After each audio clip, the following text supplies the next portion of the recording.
では、時間になりましたので、ウェビナーを、開始したいと思います。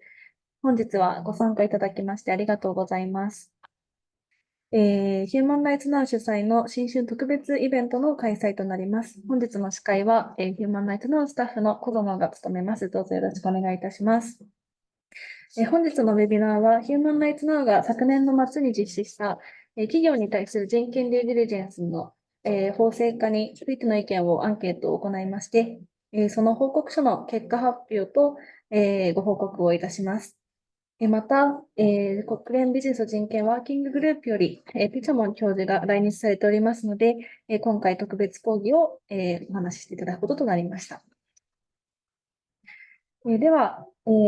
開会に先立ちまして、本日の、注意事項についてご案内させていただきます。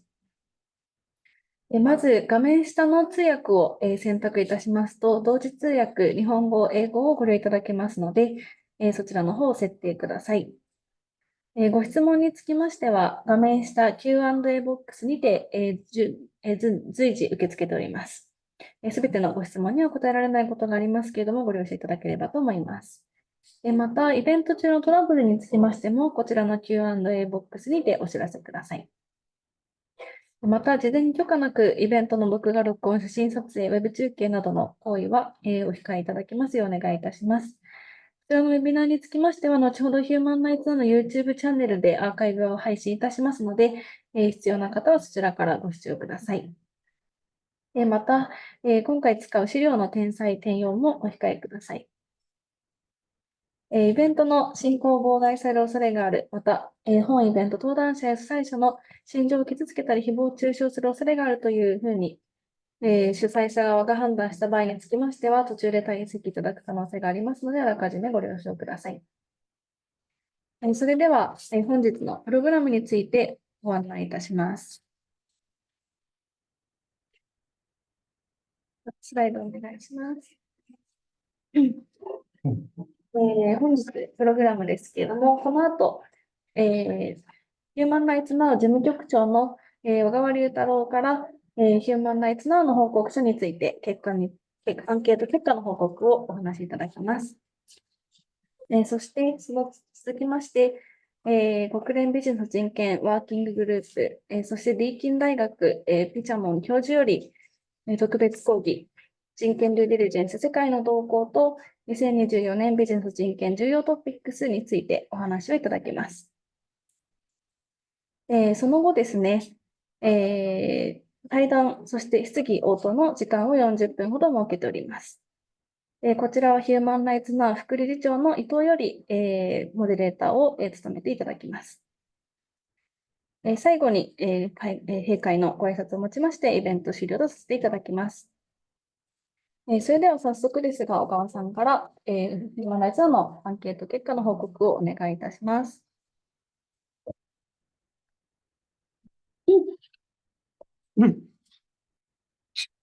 はい。皆さん、明けましておめでとうございます。ヒューマンライツナウ事務局長をしております、弁護士の小川でございます。ピチャモン、先生のですね、講演に先立ちまして、私の方から、ヒューマンライツナウで実施しました報告書についてですね、簡単に皆さんと共有したいと思います。次のスライドをお願いします。はい。簡単に我々の活動についてですけども、ヒューマンライツナウはですね、2006年に発足しました、東京やニューヨーク、ジュネーブを拠点とする日本初の国際人権の事業で、国連協議資格を取得して活動しております。ここに書いてある3つの円がありますが、ファクトファインディングということで、事実調査をいたしまして、そこで明らかになった事実に基づいて、アドボカシーということでですね、政府や企業等に対して働きかけを行うと。そして、人権の救済のために変化をもたらすということを主な活動としております。また、右下にあるエンパワーメントということでですね、今日のセミナーを開いたり、いろんな教育活動を行ってですね、ボトムアップによる、その人権課題の解決についても同時に活動しております。はい。でその事実調査の一環としてですね、ビジネスと人権のプロジェクトがございまして、そのビジネスと人権プロジェクトでは、ここに今、スライドに上がっているようにですね、2014年のラナプラザの、事故をきっかけにですね、それ以降、調査を、毎年行ってきました。こうした調査の中で、やはり我々としては、企業がですね、人権デューデリジェンスを、なかなかその真摯に取り組まないような現状について、実感をしておりまして、やはりですね、こうした状況を打開して、現場の人権侵害をなくしていくためには、人権デューデリジェンスの義務化するですね、法律が必要ではないかということで、そういったキャンペーンも、2年ほど前ですかね、から始めております。そうした中で、昨年、今日登壇いただくピチャモ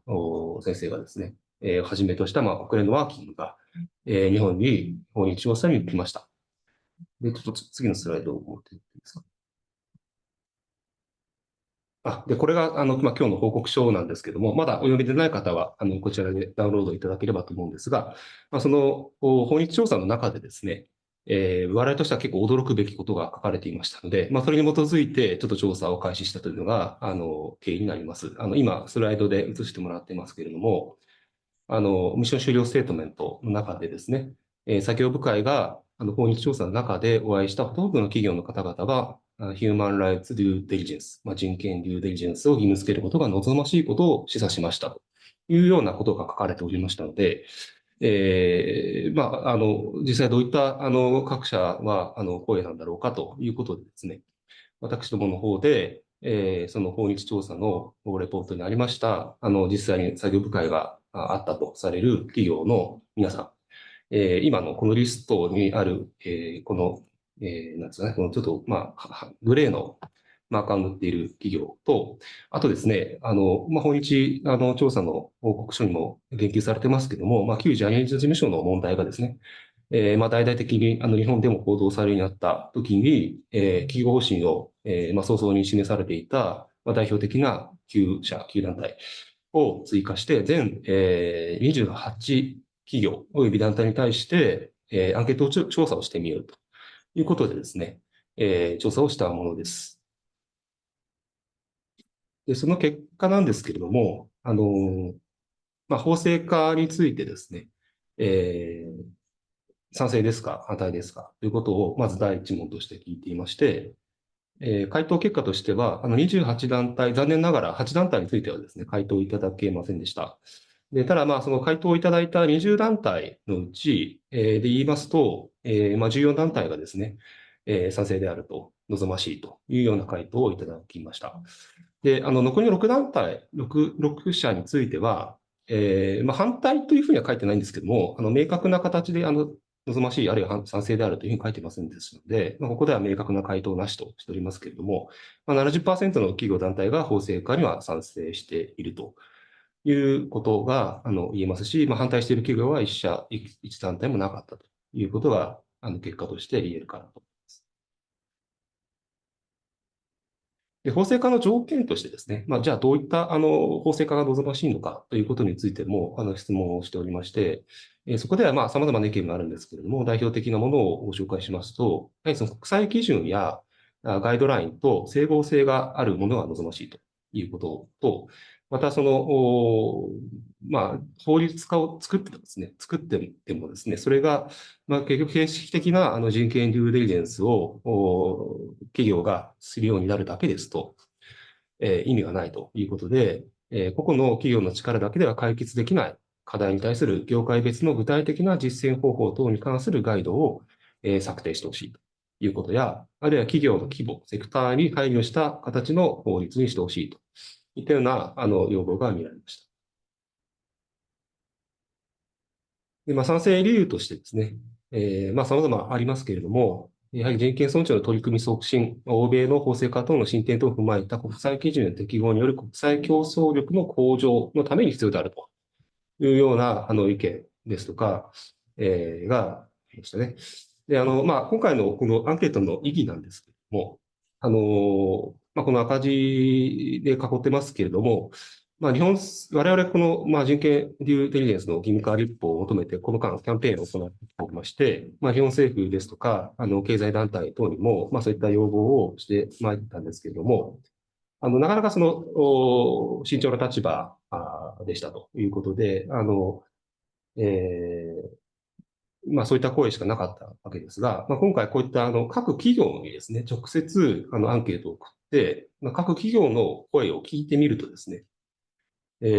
意外にですね、やっぱ先進的な企業団体にとってはむしろ作ってほしいというような声が存在するということが分かったということかと思います。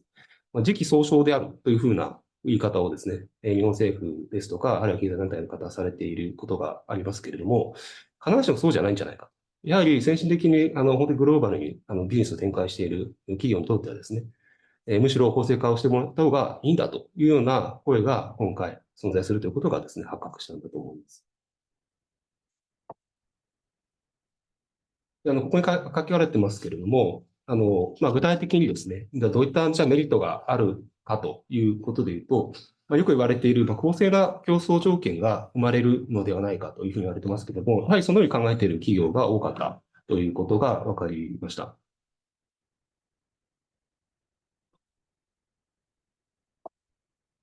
ただですね、やはり先ほどにもありましたけども、その規模に応じた、企業の規模に応じた、配慮は必要であろうということはですね、各企業の回答の中にも見受けられていますし、今回、中小企業同友会の方からも、回答いただいてますけども、やはり、中小企業に対する、一定の配慮は必要であろうということです。具体的に言うとですね、その義務内容に差を設けたりですね、あるいは政府による支援をちゃんと制度にするということで、ここに書いてあるように、例えば公的なヘルプデスクをですね、政府がちゃんと設置して、中小企業の人権デューデリエンスの実施について、個別相談に応じられるような体制を作るとか、そういった支援の政策が必要であるということだと思いますので、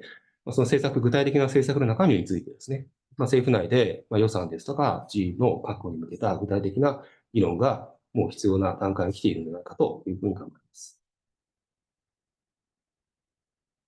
はい。で、あと、金融部門についても、これ国連のワーキングの方の、ステートメントの中にも書かれていて、比較的、好意的な、回答があったということなんですけれども、やはり、今回のアンケートでもですね、69% の団体は、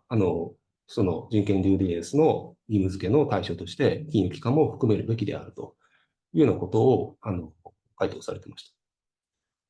た。実際金融機関というのは、非常にですね、影響力が、大きい、組織であると思いますので、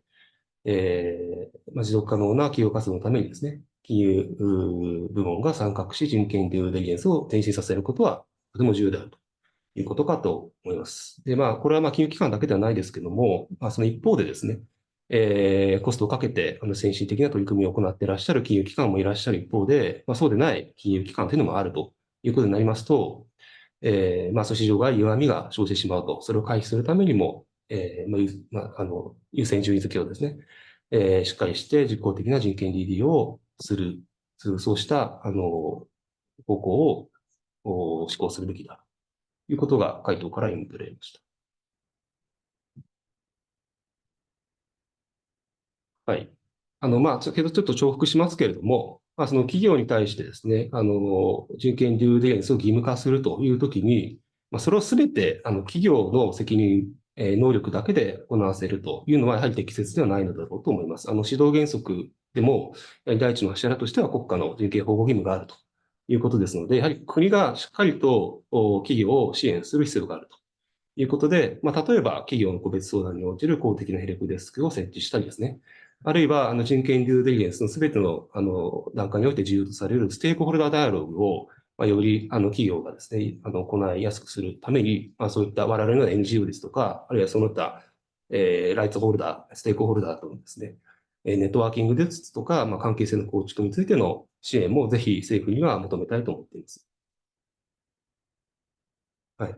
で、じゃあ具体的にどういった法律が必要なのかということなんですけれども、我々一応法案を作っておりまして、ここに書いてあるURL で公表しておりますので、詳しくはそちらをご覧いただければと思いますけれども、やはり人権についてはですね、すべての人権を対象にするべきですし、バリューチェーンもですね、一次サプライヤーと二次サプライズに限らずですね、すべてのバリューチェーンを対象とするべきであるというふうに思います。で、また国内で活動を行うすべての事業、これはつまり外資系の法人とも含んだ形で、立法化するべきですし、その義務の内容としては、人権デューデリジェンスですね、開示だけでなくて、実施についてもしっかりと義務付ける必要があると。ただし、その先ほどあるその規模に応じた義務の内容にするという意味で言うと、大企業については、直ちに法的義務を負わせることは可能かと思いますけども、やっぱ中小企業についてはですね、直ちにですね、そういった人権デューデリジェンスをやるためのキャパシティもないというのが、実情かなと思うので、中小企業についてはあくまで努力義務ということでですね、そこに差異を設けることで、その現実的な、かつ自己的なですね、人権デューデリジェンスが推進されるような、内容にするべきだろうと思っています。で、企業だけではなくて、政府が、しっかりその人権デューデリジェンスの実施状況について、監視する、監督する体制も、作るべきだと思いますし、まず政府が率先してですね、公共調達を行う際には、その人権デューデリジェンスの取り組み状況についても考慮すると。これは一応、方針としては示されてますけれども、それをきちんとですね、法制度化するということが必要かなと思います。でまた、開示や実施義務違反があった場合にはですね、もちろん直ちにというわけじゃないんでしょうけども、当局からですね、命令、是正命令等があったにもかかわらず、それに従わないような場合には、罰金を課すといったようなサンクションも必要であるというふうに思います。また8番目として書いてありますが、民事責任ですね。その政府による監督だけでなくて、やはりその被害者が直接、企業に対して人権デューデリジェンスの実施義務を怠ったことによる損害についてはですね、責任追及できるようにするべきだというふうに考えています。で、最後9と書いてますが、これは、直接この法律に書き込むかどうかはともかくなんですけれども、やはりこの義務化と同時にですね、企業に対する支援策も、車の両輪としてですね、しっかり求めていく必要があるんだというふうに考えます。はい。最後まとめなんですけども、待ったなしの状況というふうに書きましたけれども、一つはですね、EU の方で、皆さんご存知かもしれませんが、昨年の12月に、EU 議会と理事会の方でですね、人権 DD を義務化する EU 指令、CSDDD ですね、について、骨格については少なくとも合意に達したということで、今後ですね、数年以内に、EU と取引関係を有する日本企業、およびその下請けである国内の中小企業が、その取引先だったりですね、あるいは元請け企業から人権 DD の実施を求められる日が現実に迫っているという、もうこういう状態に今、至っていると思います。であるからこそですね、グローバルにビジネスを展開している企業の、今回回答いただいたようなですね、先進企業の皆さんは、もうやはり日本でもしっかりとこの人権 DD の義務化に対して準備を進めるべきであるというような問題意識から、人権 DD の義務化に賛成しているのだと思いますけれども、本当にこういった現実が迫っているということを我々は直視するべきで、今こそですね、日本でもですね、人権 DD の法制化を議論しなければ、とても間に合わないと。そんなにすぐに義務化してすぐにですね、実際企業が人権 DD を実効的に行えるような、そんな簡単な問題ではないと思いますので、今すぐですね、議論を始めて、今すぐ法律を作ったとしてもですね、実際施行されるのは、やはりそのすぐじゃなくて、2年後とかになってしまうと思いますので、そういった意味でも、今すぐ、この、一歩に向けた議論を始めるべきであると思いますし、我々 NGO としては、もちろんそういった企業のですね、国際競争力みたいな話もありますけれども、それよりもですね、やはりこの人権 DD の義務化をしなければ、実際その現地のですね、現場の人権侵害がなくならないということを強く感じております。今、このガイドラインだけがある日本の状況で、もちろん、先進的な企業は人権 DD ベースでやってますけれども、どちらかというとですね、人権侵害が実際に起きているのは、今のこのボランタリーな基準だけでは人権デューデリジェンスをしっかり行わない企業のサプライチェーンでこそ人権侵害が起きていて、そういった人権侵害はですね、なかなかその義務化しない限りなくならないということかと思いますので、本当に国内外に広がる深刻な人権侵害の被害防止救済の観点からこそ、今こそですね、日本における人権デューデリジェンスの法制化が必要であるということですし、そのことについて、思惑は多少違うのかもしれませんけれども、日本企業もですね、特に先進企業を中心に人権 DD の法制化を求める声があるということかと思いますので、ぜひ今後皆さんと一緒にこの日本における人権 DD の法制化について進めていきたいと思います。以上です。あとそれ最後に、こちらの我々が進めている人権デューデリジェンスの法制化のですね、キャンペーンのロゴマークとですね、あとその法制化がなぜ必要なのかということを、先ほど早口で申し上げましたけれども、それについてもう少し詳しく知りたい方はですね、こちらの、QR コードの方から飛んでいただくと、レポートがございます。右下はですね、昨年11月に、台湾の方で、台湾とですね、韓国と日本と、あと香港からも参加者が来ていましたけれども、このビジネス人権についての国際会議をしまして、やはり日本だけでなくてですね、あるいはそのヨーロッパだけじゃなくて、東アジアの国々にですね、今、これは人権デューデリジェンスの義務化を求める、動きが起きているということですね。韓国は、実際もうすでにですね、国会に法案が提出されているという状況ですので、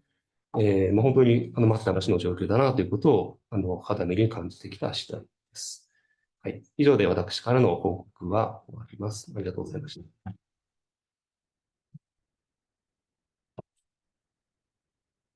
川さん、ありがとうございました。それでは続きまして、国連技術全体作業部会、そしてディーン大学のピチャモン・イェファントン教授から、特別講座、人権デューディリジェンス世界の動向と2024年ビジネス人権重要トピックスについてお話しいただきます。では、ピチャモン教授、よろしくお願いいたします。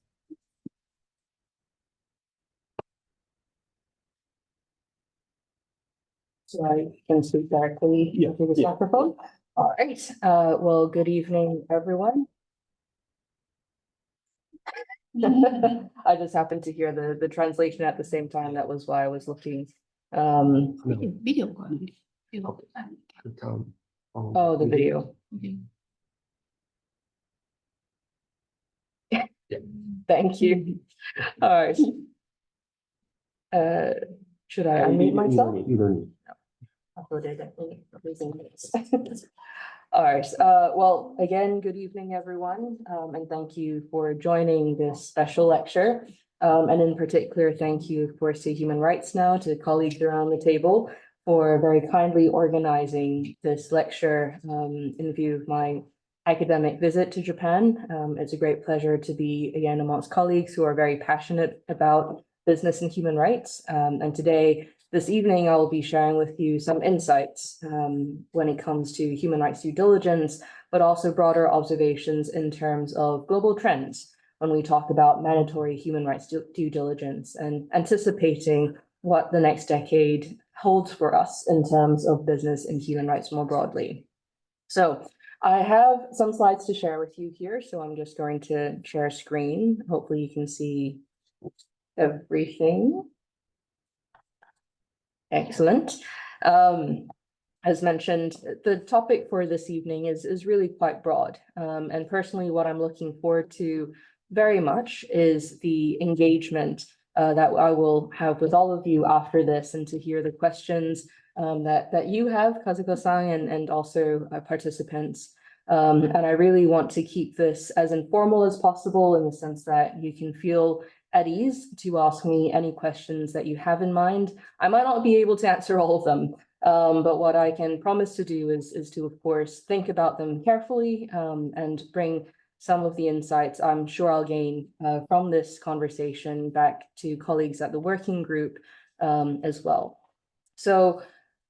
for those of you who are here, I suspect that many of you will already have quite a good idea with respect to who the UN Working Group on Business and Human Rights is, who I am, but as was already very kindly said earlier in the introduction, I am currently a professor over at Deakin University in Australia, and this visit is actually an academic visit in the sense that I'm coming to do research for my university, but I thought it was such a good opportunity to also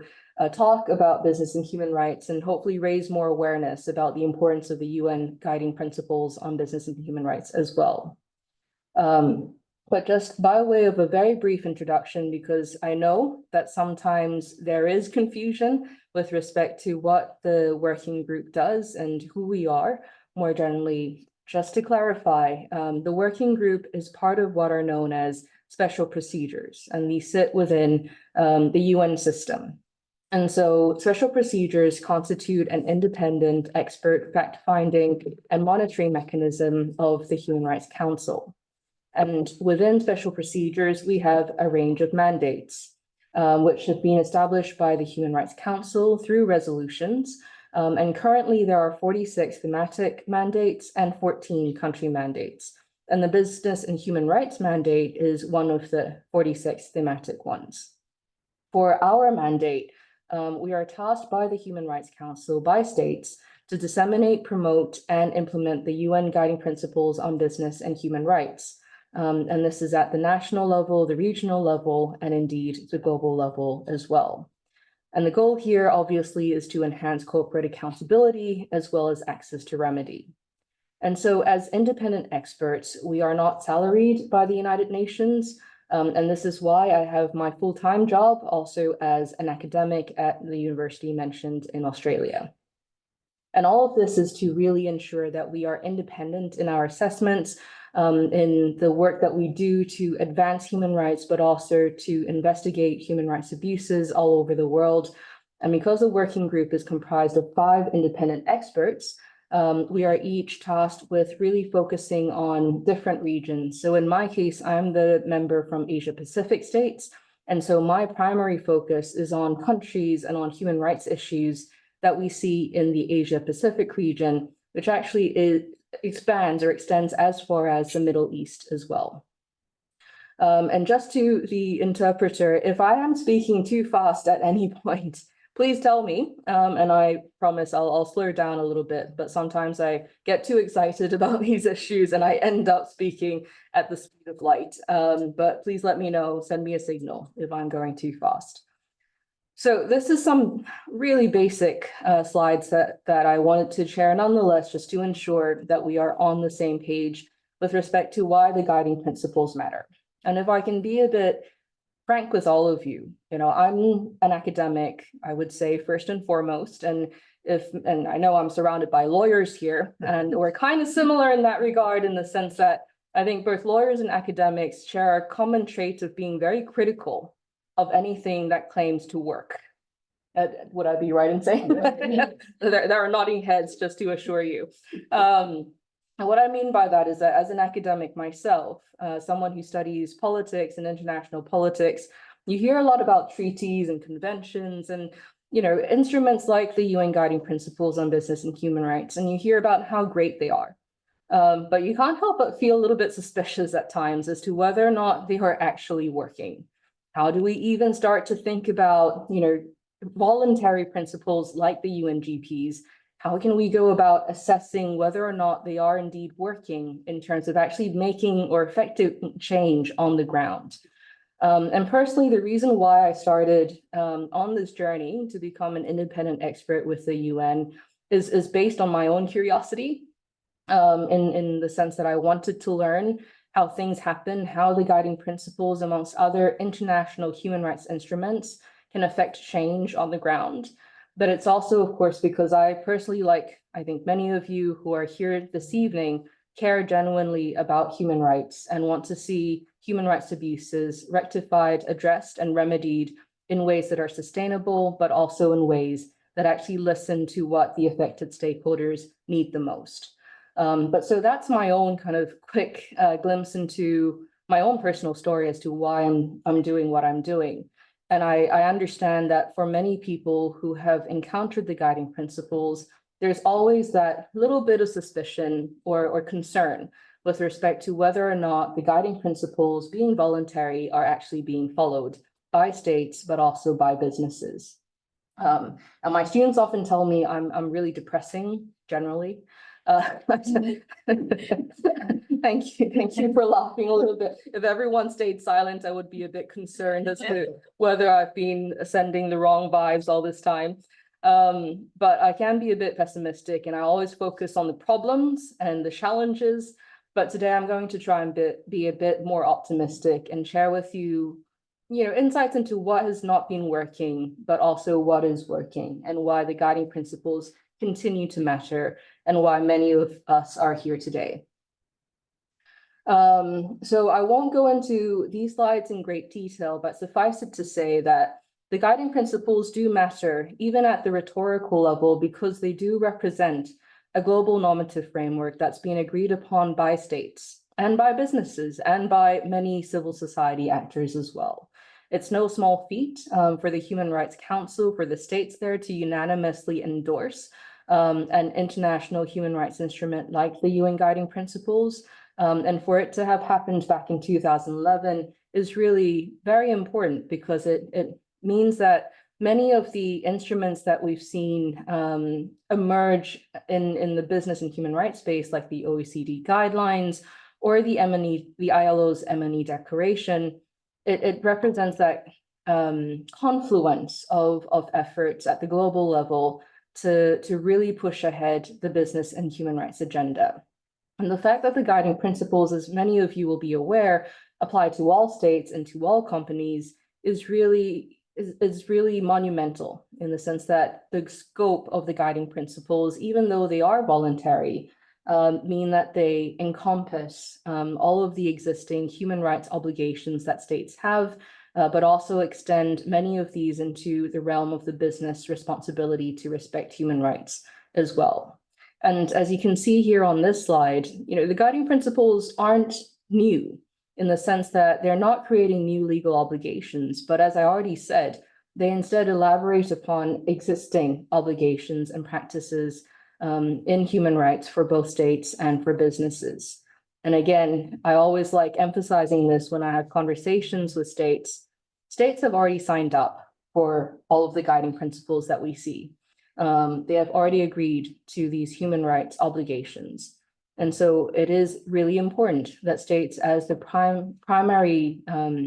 duty bearer, to be the first mover when it comes to advancing and implementing the business and human rights agenda, when it comes to actualizing the guiding principles. But it's also important for businesses. And this is the one thing about the guiding principles, in that they don't just focus on states, they focus on businesses too. And this is not something we often see when it comes to international human rights standards or instruments to actually recognize the importance of another key non-state actor. And it's for this reason that the guiding principles represent an opportunity for businesses as well to become important players, even more important players, I should say, in the human rights movement globally, and of course, in the respective countries as well. So with that, I'm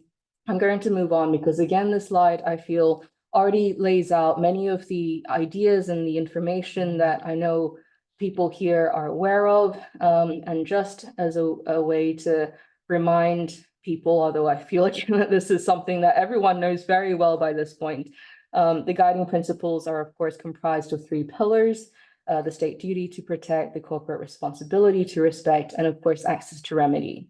And I'm going to focus a little bit more today on human rights due diligence and access to remedy, acknowledging, as many have before, that the 3rd pillar of the guiding principles is the one that is often less talked about, but also one that needs the most love, in the sense that we need more action in order to ensure that access to remedy is being provided to stakeholders affected by business-related human rights abuses. And as I said already, the guiding principles, assessing whether or not they have been effective is not an easy task. The working group has already attempted this, and we will continue to try and do more of these studies going forward. But there is a study that the working group conducted a couple of years ago now, which is a stock-taking exercise to see how far we've come in terms of the past 10 years of implementing the guiding principles. And as I mentioned, the fact that the guiding principles came into existence back in 2011 is no small feat. But what they have accomplished in terms of creating a common platform for action since 2011 is also very noteworthy as well. And in particular, the guiding principles have helped to popularize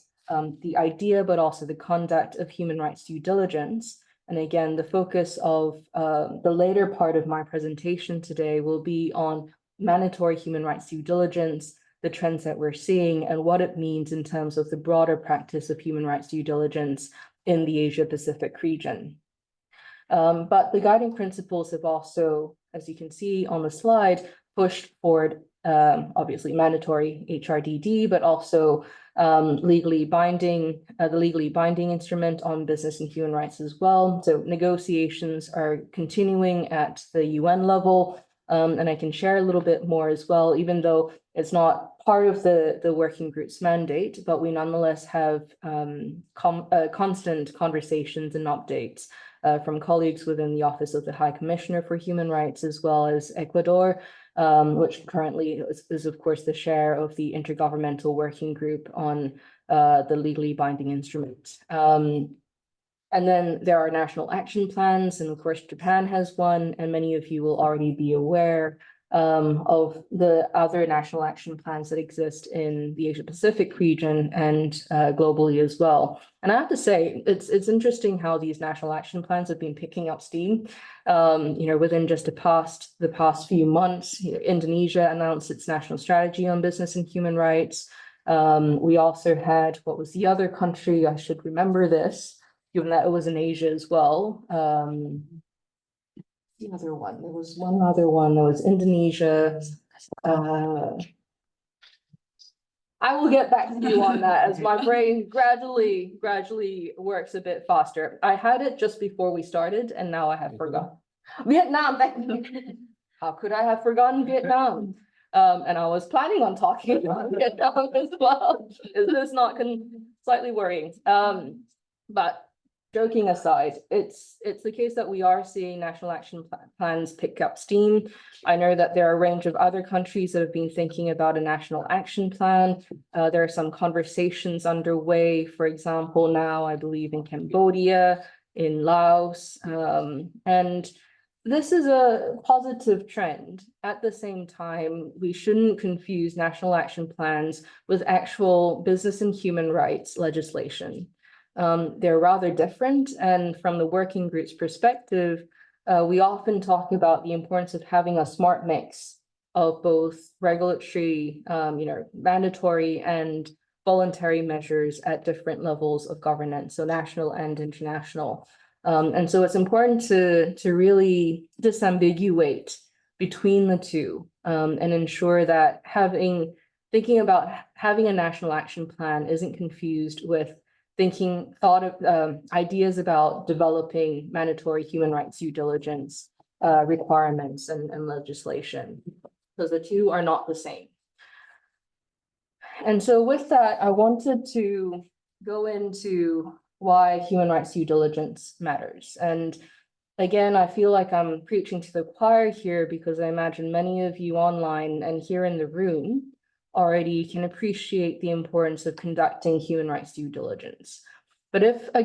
can be a bit frank and honest with all of you here, what I've often heard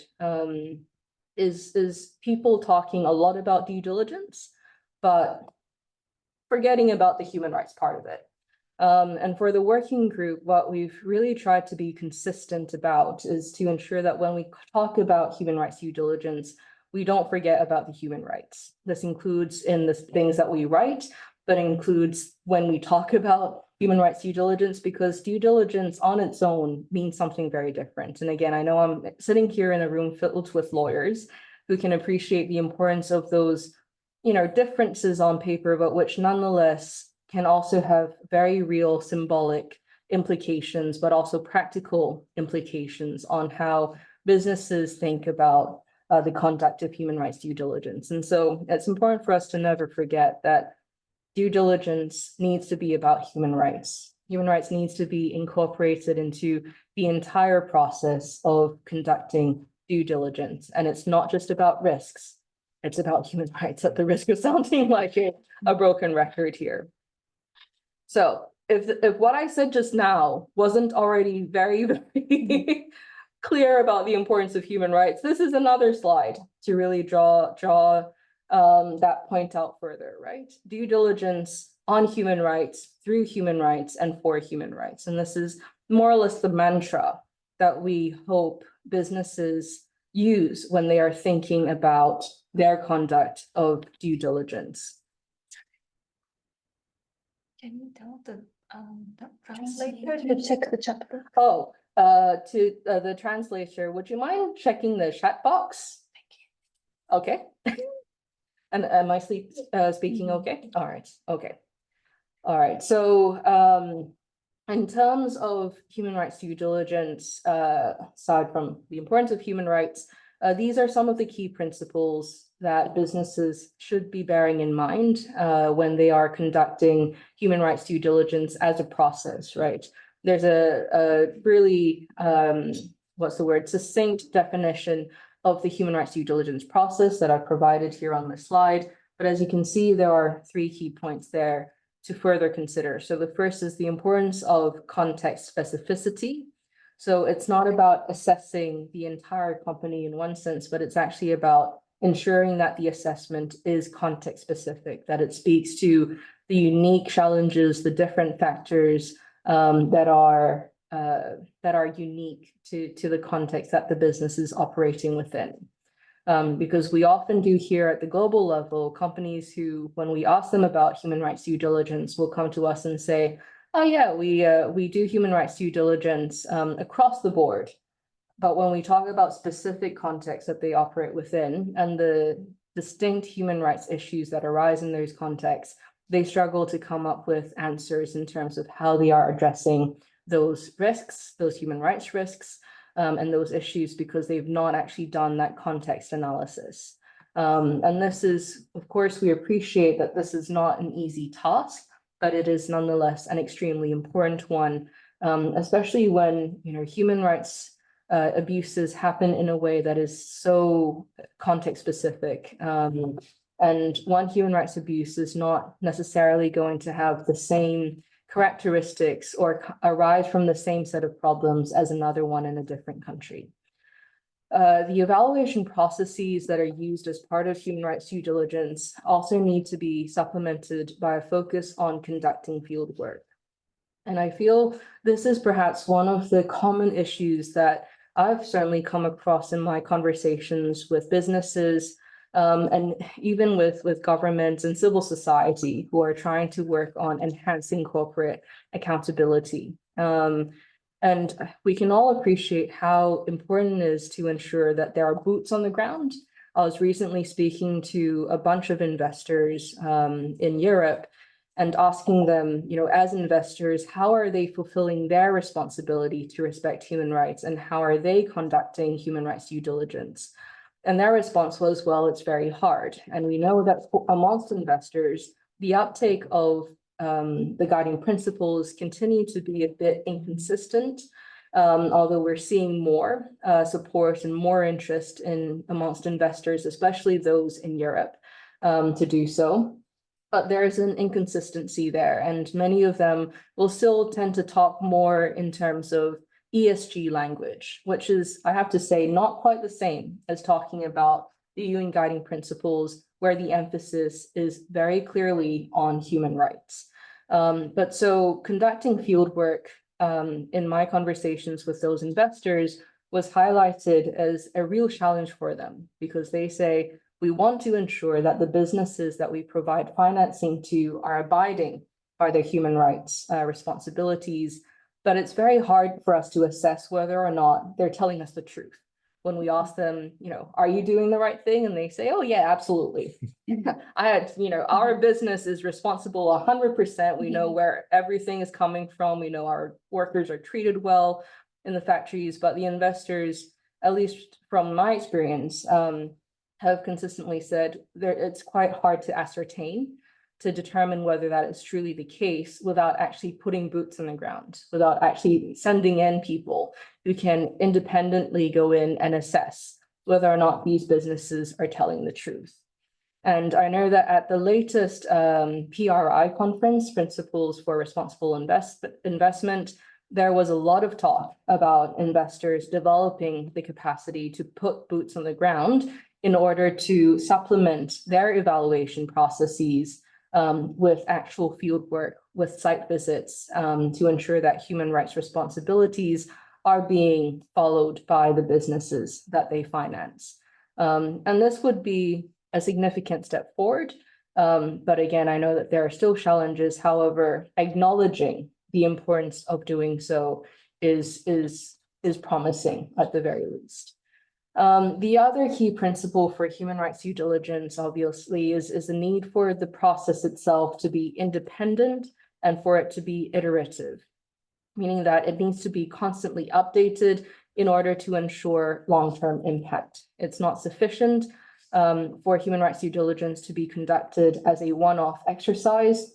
but it needs to be conducted often, and especially in conflict-affected scenarios or settings. It is incredibly important that heightened human rights due diligence is followed, and with that the process of conducting human rights due diligence is a constant one with constant updates and constant consideration of the contextual factors that can both improve but also exacerbate the existing conflict. So in light of that, I think it's very clear that human rights due diligence is a massive undertaking, but it is an incredibly important one that helps to cement the policy commitments that we are hearing from states when it comes to advancing the UN guiding principles, but also the business and human rights agenda more broadly. Because ultimately, human rights due diligence as a process is what allows us to really focus not just on identifying and addressing the adverse human rights impacts of business activities, but also allows us to focus on prevention. Because prevention is not just mitigation or remedying harm, right? It's actually about preventing harm from occurring in the first place. And much like when we talk about natural disasters, for such a long time, the international community was focused primarily on responding to natural disasters and mitigating natural disasters. It was actually just not too long ago, that the focus really started shifting towards putting resources towards prevention. And we can already see, of course, how that has made a change. Of course, it has not prevented tragedies like the one that Japan has gone through recently with the earthquake, but it does mean that the resilience that we see from Japan has become an example for other countries in this region and outside the region as well. And we can see how prevention has allowed for resilience at the local level too. And so this is, in one sense, what human rights due diligence can offer to businesses and to society at large when it comes to providing pathways to prevention and to enhancing the resilience of the businesses themselves, but equally the societies that are impacted invariably, whether for good or for bad, by business activities. I won't go through all of the different elements of the human rights due diligence process and the key elements of assessing impacts and so forth, but it's on the slide, and I know many of you are coming from the private sector, from civil society. You're already quite familiar with these different elements. But it's always, I find, a good opportunity for us to remember that the focus should be on prevention and not just on addressing and remedying harm. And so for the human rights due diligence process, the slide offers a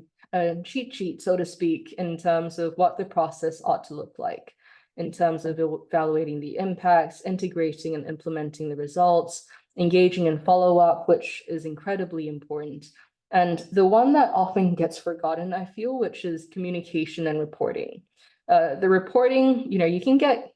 reports from businesses saying that we've conducted human rights due diligence. You can get things written up on their website. For global companies, multinational companies, it's usually in English, but the communication to affected stakeholders is where again, this is based on the experiences that I've had and the many different conversations and meetings that I've been in. The communication element is one that's often forgotten by businesses. And I have to say, and this is a bit beside the point, as an academic, we actually have to abide by a similar set of rules when it comes to the work that we do, because as an academic, when you conduct field work, you can also have a positive or a negative impact on the people that you're interviewing and talking to.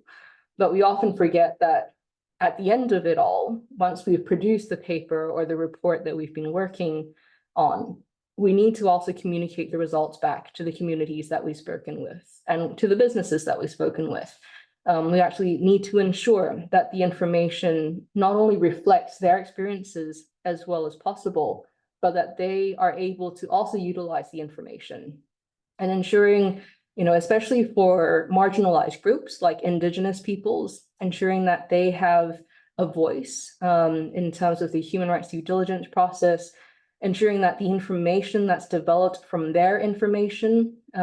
goes back to them is very important from the perspective of data sovereignty as well, and ownership. And these are emerging concepts that are becoming increasingly popular, but also increasingly important, especially in this age, with cyber technology, with new technologies coming into play. But all of this is simply to say that communication is extremely important, and we can't know whether a business is doing well or not if they're not actually telling us. And I've actually had a number of conversations with businesses in the Asia Pacific region who tell me, we're doing amazing things, but no one ever talks about it. And I go back to them, I was like, well, how do I find information about these amazing things that you've done? And the response is, oh, well, we've not actually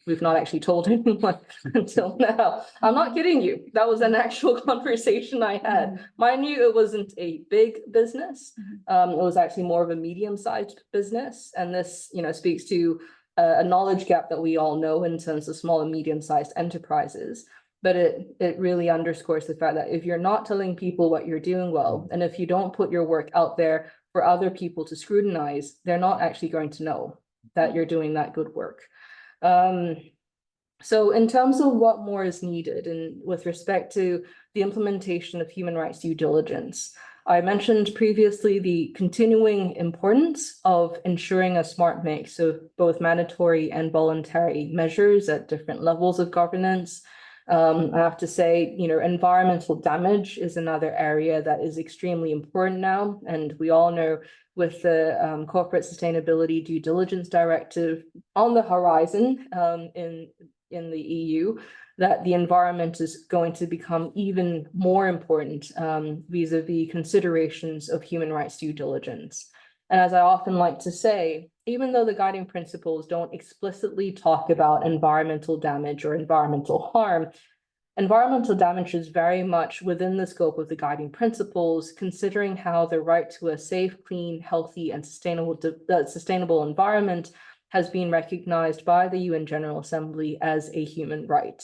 Of course, how that is interpreted from a legal perspective in terms of whether the environmental damage is interpreted in terms of damage, or whether it's interpreted in terms of, a human rights damage, if that makes sense. So the nuanced difference between the two is something that is still being discussed at length within the Office of the High Commissioner for Human Rights, as well as other stakeholders, because it's an interesting and an important distinction. But nonetheless, at this stage, it is important for us just to simply note that the environment needs to be considered as part of human rights due diligence processes. And even though from the working group's perspective, I have to say, we hear a lot about human rights and environmental due diligence. And I know there's the bill in South Korea that's been tabled on MHREDD, which is really a very interesting development, and it's a good step forward in terms of really integrating the importance of the environment into human rights due diligence processes. From the working group perspective, we also advise some caution with respect to ensuring that,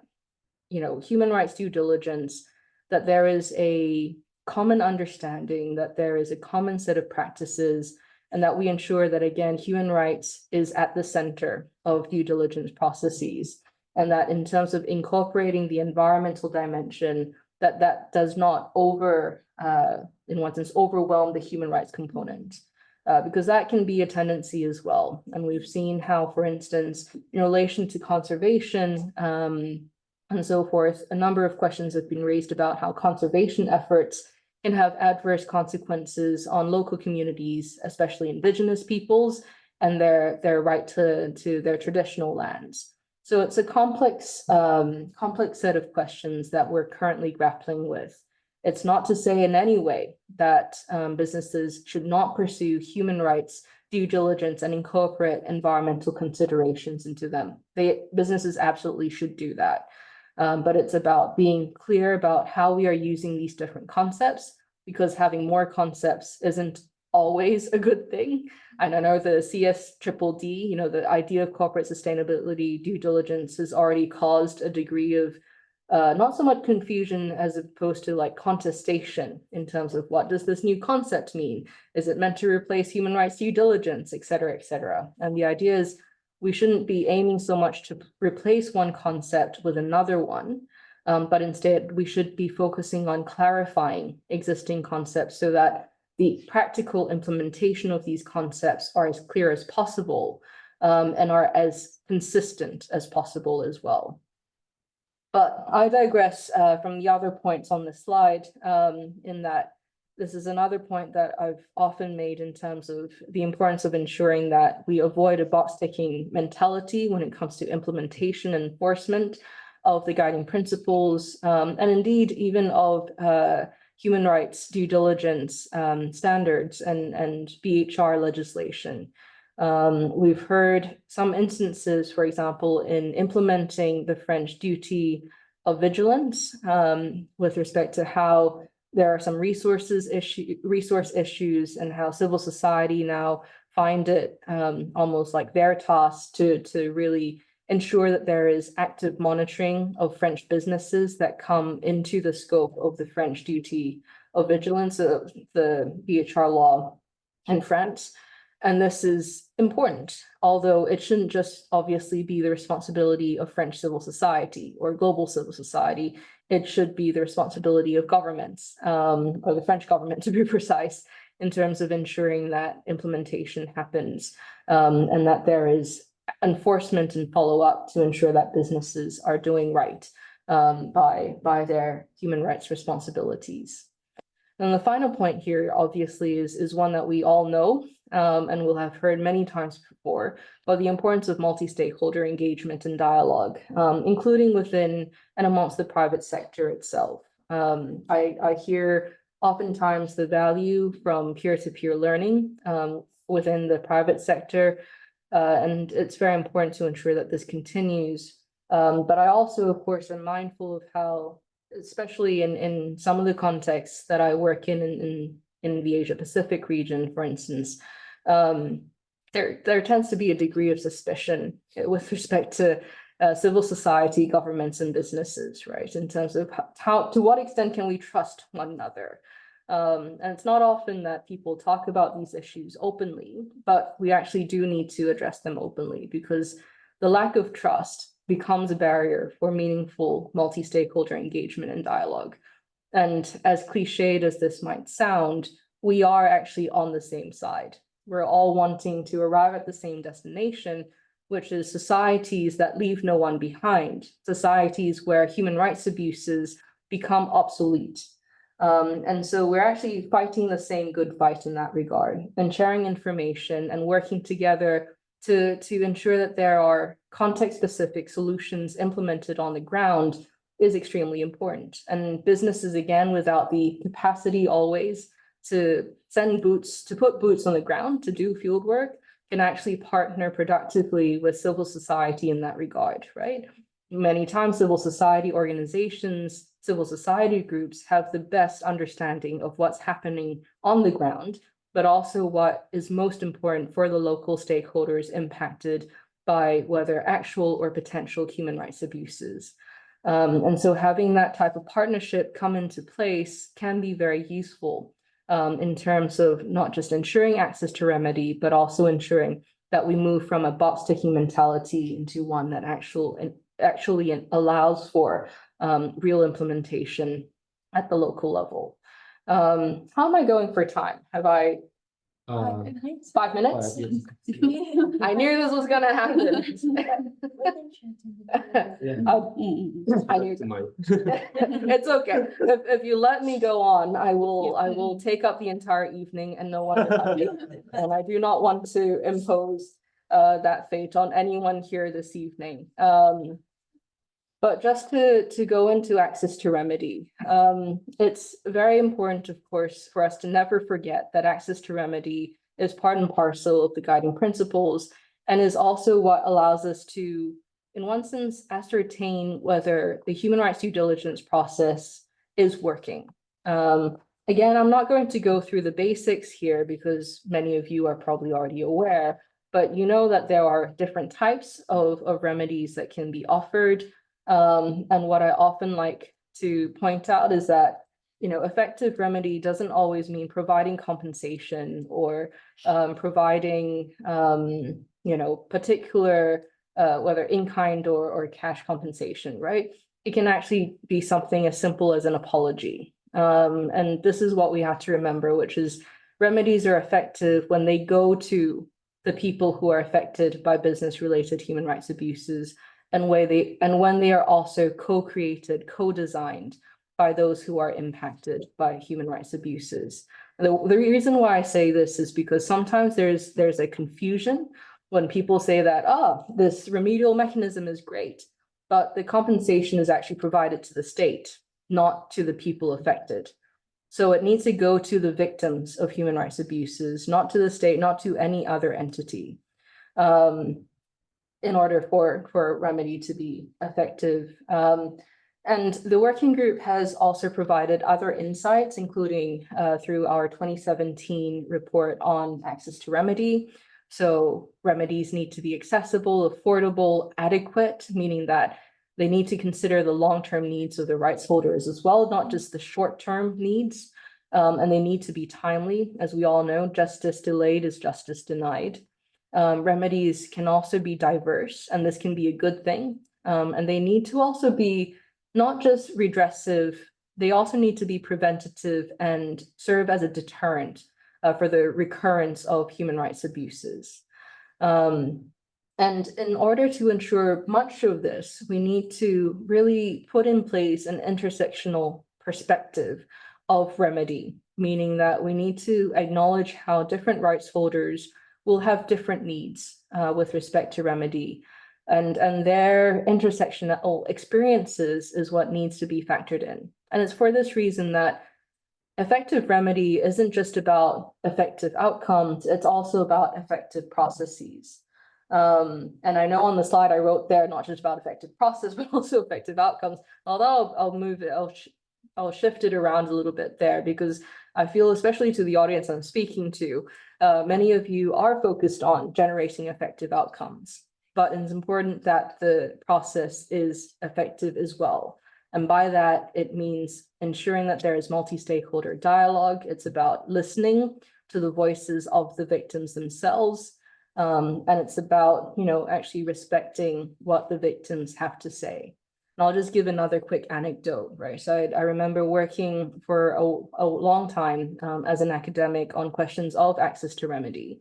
in relation to communities that were opposing a particular set of hydropower projects on the Mekong River, which is a major river in Southeast Asia. This is an extremely contentious issue, right? I remember speaking to another colleague and telling them about the opposition that I've been hearing about the grievances that the communities had, the lack of engagement with the companies involved and the governments too, for that fact. And the colleague in question, really, really good colleague, turned to me and said, is it just about money? Like, is it just these communities are wanting more money and they're not getting it? And therefore, there's an established set of thinking by an economist called Paul Collier, who said it's greed versus grievance. And his claim was that many of the grievances heard, but he's working in a very different context here. A lot of the grievances voiced by local actors can sometimes be motivated more by greed, wanting more money, more resources than by actual genuine grievances. And so I understood where my colleague was coming from. My response, however, was that, okay, even if we assume that there is a bit of greed, in there, and we're human beings, that can always be the case. My own experiences, having worked with these communities for an extensive period, for like 10 years, is that it's not just about greed, it's actually genuinely about their livelihoods. And you can actually view livelihoods as about greed, because it is about survivability. It's about them being able to make ends meet to ensure that their families are being supported. But it is generally about livelihoods especially for communities like indigenous peoples. It's about their cultural identity as well, which can also be about their survival as an indigenous group. And so for that reason, we should never quickly dismiss the claims that victims have, even if we have our own set of assumptions as to what might be motivating them. Effective access to remedy means ensuring that remedies are accessible to everyone, but also that all voices that have been impacted by business-related human rights abuses are heard, and that they have a role to play in how these remedies are designed. All of that is to say, of course, that I acknowledge that the process of setting up effective remedial mechanism is not an easy one. And ensuring accessibility is also not easy. And I know from many different countries, including Latin America, ensuring access to justice and access to remedy continues to be a major challenge for many Latin American countries. But they are actually moving on that point. And this is what we need to see more of in the Asia Pacific region, frankly speaking, because currently the accessibility of a lot of these mechanisms remains a bit opaque in the sense that, especially if you have far-flung communities that speak a different dialect or a different language, their ability to access remedial mechanisms in a way that is affordable to them continues to be a major challenge. So I will admit I have many more slides, but because I have been speaking for a while now, I don't want to take time away from the dialogue that we'll have. And I have an inkling that some of the slides I have remaining could be brought out during the Q&A as well. But with that, I might just quickly end by saying, and I'm going to speed across here. As you can see, I had lots of slides.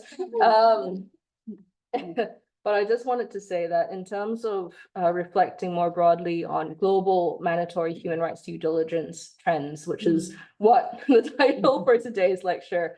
is meant to be about as well. I wanted to say that despite all of the challenges and all of the requirements to ensure adequate human rights due diligence, we are actually seeing many more states take the leap towards making human rights due diligence processes mandatory, as I'm sure many of you are aware. So you have, I put there a list of examples, noting, of course, that the EU Corporate Sustainability Due Diligence Directive is still in process, and there are questions about scope and a range of other things. And this is something that actually comes back in a range of these other examples too. But we can see how this is becoming a growing trend, much like the trend in the Asia Pacific, where more states are adopting national action plans. And already, I think there's a consensus, at least amongst those that I speak to, including within the working group, that the EU CSDDD, just like it has a very real potential to become a game changer in the sense of bringing attention to the need for mandatory human rights due diligence in other countries to assist businesses to really be up to standard and ensure that they are not left outside of the EU market. And already in places like India and elsewhere, there's a lot of discussions happening about this and a lot of concern and fear as well, I have to say. And I know there's a degree of that here in Japan too, and we're always afraid of the unknown. But the reality is the EU CSDDD and the responsibility, or rather the obligations that will be brought into place, has become a known unknown. And soon enough, it's going to become reality. And so this is why it is important that,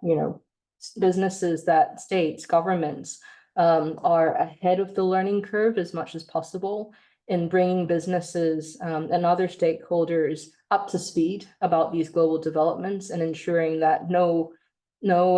businesses are in one sense disadvantaged from not knowing enough about their human rights responsibilities, such that they are left behind in terms of the access to these markets, but also in terms of their ability to access different nodes of the supply chain. And so in light of that, I would say, there are many different challenges with respect to implementing each of these different laws and regulations that you see here. And I know there are ongoing discussions about, expanding the UK's business and human rights legislation also, and some concerns and suspicions as to whether or not that is possible. But nonetheless, we're hearing more and more of these discussions, more push from within governments as well to have broader legislation on business and human rights. And from my perspective, and I think many of my colleagues on the working group share this view as well, this is a trend, meaning that it's going to grow and it's going to expand. It's going to affect more and more countries because we live in a globalized world. And there are obvious supply chain implications. And so with that, human rights due diligence is a concept that's here to stay. And increasingly, we're going to see mandatory human rights due diligence become a concept that is here to stay too, because of many of these trends that we're seeing in different parts of the world, certainly, especially in Western Europe. But with that, I'll hand over to you. And again, thank you so much for listening to this. I appreciate the applause. It's very reassuring. But I'll hand it over to you, and hopefully we can drill down into some of the issues I'd hoped to cover, but didn't get a chance to. Yeah, thank you so much. では、ありがとうございました。では、早速ですけども、この後、対話、そして、質疑応答の時間に入りたいと思います。質疑応答につきましても、すでにいくつかですね、いただいておりますが、Q&A ボックスにて、チャットではなく Q&A ボックスにて受け付けておりますので、そちらから、ご質問お願いいたします。では、モデレーターの伊藤さんにバトンタッチしたいと思います。お願いいたします。はい。それでは、伊藤の方から、素晴らしい、ですね、講演をいただきまして、すごく学ぶことが多かったと思うんですけれども、いくつかクエスチョンを出させていただきたいと思います。ちょっと事前にお願いしたクエスチョンもあるんですが、ちょっと今日の講演を見て、聞いて、少し、もう少し深めたいなと思いましたのが、ヒューマンライツデューディリジェンスは、ティックボックスエクササイズではいけないということと、コンテクストスペシフィック、文脈に、基づいて、具体的であるべきだという話がありました。そのあたり非常に日本では十分になされていない部分だと思うんですけれども、もう少し具体的に教えていただけないでしょうか。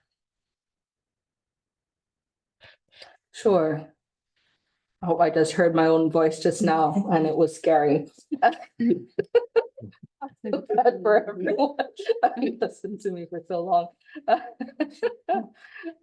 My mom, okay, this is me bringing my mom into the conversation now, but she keeps telling me that every year that passes, my voice keeps getting lower, like it's getting deeper. And she suspects there's a correlation between the deepness, I think that's the word, the depth of my voice, the timbre of my voice, and the amount of stress that I have in my life. Anyway, that was perhaps a bit too much sharing on my part at like nearly 8 p.m. here. So your question is a very important one in terms of where can we see examples of this being done right? In terms of ensuring that context-specific, right, assessment. And look here, this is where, like originally I was going to speak primarily in my academic capacity, so as a university professor, but, as we can all tell from the presentation so far, invariably, I am also speaking like in my working group capacity also. So I can't really share specific examples of businesses in that regard, but I'll say this. In my own experiences, I've had engagements where some entities conduct what are known as political economy analyses. I'm not sure if many people have heard of these before. They're a bit more commonly conducted by governments when they're assessing things like development aid, the stability of a country, the local kind of operating environments, the different stakeholders involved, in order to affect what's known as a theory of change, right? This is common parlance, common language in the development sector, where as civil society organizations will know this well, the aim of the game, of course, is to create change that's positive. And to do so, you need to understand the context. So a lot of the concepts I'm bringing here are from development, because they've done this for a long time, but I feel in other sectors, they're only starting to come to terms with what a context-sensitive approach, much like a conflict-sensitive approach, needs to look like, right? And so if we learn from what's been happening in the development space, there are methods like political economy analysis, which is about assessing, the economic, the social, the political structures that make a society function or not function in some cases, and trying to understand who are the key stakeholders, who are the ones responsible for creating, let's say, instability and stability. In this case, it would be who are the key stakeholders involved in generating, let's say, human rights risk, for instance. I find those types of studies and a political economy analysis is quite a substantial piece of work that's usually done by experts who have experience working in that particular context. It's a substantial piece of work that goes into quite a degree of detail with respect to the different stakeholders and the different factors that impact an environment. And I think not many businesses that I've spoken to are aware of political economy analysis. And for that reason, not many will have actually conducted this as part of their human rights due diligence context specific or context analysis, right? But this is one example of many others that can actually be utilized effectively in order to generate that deeper understanding and acknowledging that there is an interconnected element to the social, economic, and political factors that are at play in any one single country or society. And I suppose that's kind of, I hope, a bit more of a practical example of one method of doing so, but there can be others too. But here, I think one of the things I wanted to highlight in my response was the importance of ensuring that human rights experts and area experts, so people who have actually lived in those countries, have actually gone to and worked in those countries for a little bit, how important their expertise is to ensuring that context-sensitive approach. Because many times you might, I come across people, including academics, who'll say that they know a country well when they've not actually been to that country or have only been there 1 or 2 times. And that is a fly-in, fly-out approach that's been done before in the development space as well, in the development sector, and has not really worked that well. So similarly for businesses, and bringing on experts to come in and help you with your human rights due diligence processes, it is very helpful to ensure that those individuals actually have training in human rights, but it is even better if they are working on a specific segment of your supply chain, that they are familiar with the countries in that part of the supply chain. And, even better if they have practical experience living and working in those conditions too. ありがとうございます。で、続きまして、他の、そうですね、会場からのご質問の中で、いくつか、お話、伺いたいんですけれども、非常に、お答えするのは難しいかもしれないんですけれども、日本企業で多い人権侵害の可能性の主要なもの、としてはどんなものがあるか。それからもう一つですね、日本企業と、他の企業、他国のですね、企業で人権デューディリジェンスの取り組みについて、何か違いがあったりとか、日本企業においてここが欠けてるんじゃないかというふうに思われるようなところがありますかということをお聞きしたいと思います。日本語の質問で来ております。1番と4番ですね、というところになります。No. The last question. Oh, the last question. Not last. Oh, Okay. So many questions. It's okay. Thank you for all your questions. I will admit to the interpreter, I didn't hear a little bit the beginning of the questions. Would you mind just summarizing very quickly So what the specific, phenomena that the Japanese companies BHR situations there's some characteristic of the business-related human rights violation in Japan compared to other countries. And the other things is that the address to that implementation of the human rights due diligence is what the difference between Japanese company and other areas, other companies in other area of the region, like European countries or United States, etc. What's the problem of the way of the human rights due diligence in the Japanese company? Sure. I mean, that is, as you said, a very complex and hard question, but a fantastic one. In terms of, this is a question that I'm also very much interested in. And I will be honest in saying that, as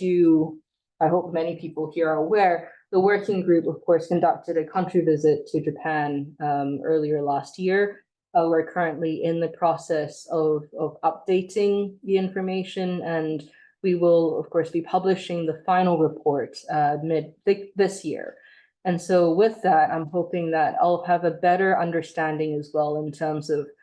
what is working and what is not working in the Japanese context, how it compares to other countries and other regions too. I also feel that this question is one that Human Rights Now can also address in view of the report that you've presented earlier this evening. And I will say this, in one sense, comparisons are difficult, right? Because every country context is different. But of course, we can't help but compare and use that as a way to benchmark, which is completely understandable. I'd say in the Asia Pacific region more broadly, we're still not seeing enough in terms of business and human rights, whether it be in terms of legislation or in terms of the commitment among businesses to respect human rights. And so there's a lot of room for improvement in that regard. And again, access to remedy continues to be a major challenge in this region too. And so the different efforts that we've seen Japanese businesses and the Japanese government and Japanese civil society engaged in terms of BHR are promising in that regard. And as I think I've said before, there's a real opportunity here for Japan as a whole to seize in terms of becoming a leader when it comes to advancing business and human rights in this region. In global terms, I mean, I shared earlier the different business and human rights related legislation that we've seen come through in other parts of the world. And I know, again, that in South Korea, a bill has been tabled on mandatory human rights and environmental due diligence. And this is one area, as you were commenting on in your presentation, Hirotaro, that there is an opportunity here for us to see more of those developments come to Japan too, especially given the important position that Japanese businesses, especially large businesses, play in global supply chains. And I mentioned, the concept of resilience early on and how important it is for Japan as a leader when it comes to resilience, actually, in natural disaster prevention. And mitigation, how Japan could also become a resilience when it comes to preventing human rights abuses, right? And so I feel let me focus in answering that question for now on what is possible. And I think there is a lot of things that Japan can be doing more of. And I feel Japanese companies have that capacity, given the importance that they have within global supply chains, in terms of how they currently compare to other businesses operating in other parts of the world. I feel that everyone can always do better, but perhaps you might have more insights to add in terms of that comparison. Mike. No, I don't know. It's 用語でいいのか。いや、どうなんでしょうかね。一つ、日本のビジネス人権、日本企業のビジネス人権っていうふうに考えた場合に、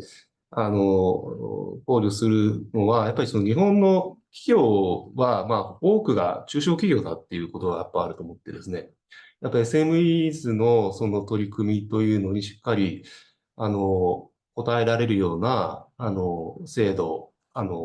にしていかないと、日本企業全体として、その人権の、人権の尊重に向けてですね、自公的な取り組みはなかなか難しいのかなと思うので、大企業がその人権デューティリジェンスを義務付けられたからといって、それでやっぱり不十分なんだろうなと。それはやっぱりしっかり中小企業も含めて取り組めるようにしていかないといけないというような、全体の状況はあると思うんですけど、その上で、実際今、人権 DD 取り組みについて何か方針に大きな違いはあるのかと言われるとですね、どうなんでしょう。そもそもその人権今の企業さんのですね、人権デューデリジェンスのやっている内容の情報開示が、残念ながら不十分な点が多いのかなと私は思ってまして、なかなかその実態、実際どこまでその各企業が人権デューデリジェンスをできているのかというのは、公表されているレポートなんかを読んでもですね、あまり詳細書いていないと。先ほど、ピチャモさんのお話の中もありましたけれども、やっぱそのところがなかなかよくわからない、ある意味ブラックボックスになっちゃっている部分があるので、なかなかちょっとこの質問に対する答えをですね、現状するのは、ピーチャーモーさんにとっても難しいし、我々にとってもなかなか難しいのかな。まずそのやっぱり人権デューデリジェンスの取り組みが、日本企業どうやってるのかっていうのは、やっぱり情報開示してほしいなと思います。で直近の我々のレポートが、水産業についてのレポートで、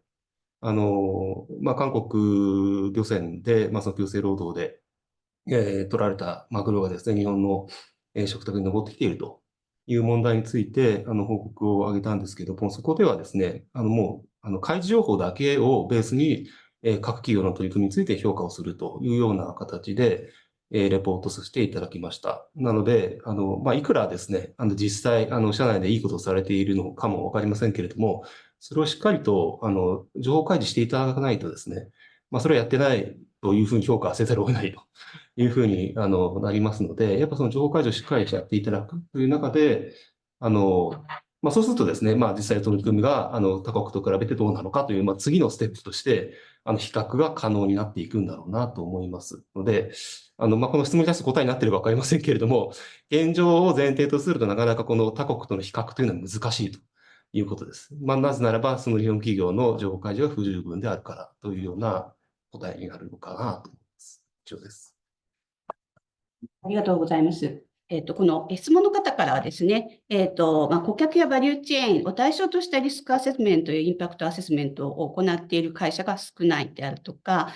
調査や検証して自社やですね、自社サプライチェーンに対して明確なエビデンスをもとに課題を特定するといったことができていないというようなご意見がありましたので、重要なご意見ではないかと思いまして、共有させていただきます。で、もう一つの質問ですけれども、